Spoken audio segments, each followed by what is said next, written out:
జమీందార్ బంగ్లా నా సొంతం. నిజం చెప్పాలంటే నాకు ఈ బంగ్లాకి ఎటువంటి సంబంధం లేదు. కానీ నాకు సంబంధించిన ఒక చోటు ఇంకా వాడి దగ్గరుంది.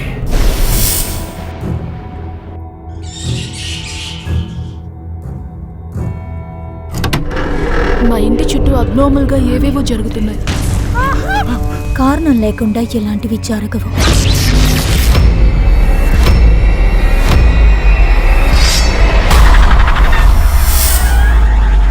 దుర్మరణం చెందిన ఆ దురాత్మలు ఇంకా ఆ ఇంట్లోనే ఉంటున్నాయి, మిమ్మల్ని వెంటాడుతున్నాయి. ఏ దెయ్యమూ నన్ను ఏం పీకలేదు. మనం ఒక్కొక్కరం చావాల్సిందే. అదే మన విధి.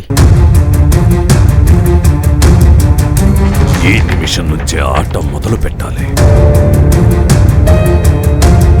ఈ ఆటలో వాడి బలమెంతో మన బలమెంతో చూపించాలి.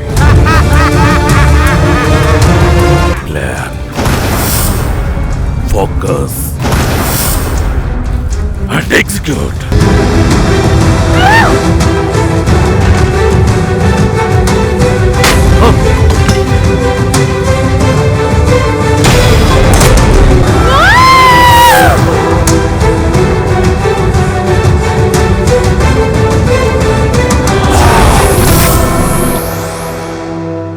ఇది నాకు నేనే రాసుకున్న విధి. ఇది ఆ దేవుడే వద్దన్నా కూడా నా నిర్ణయాన్ని మార్చుకోను.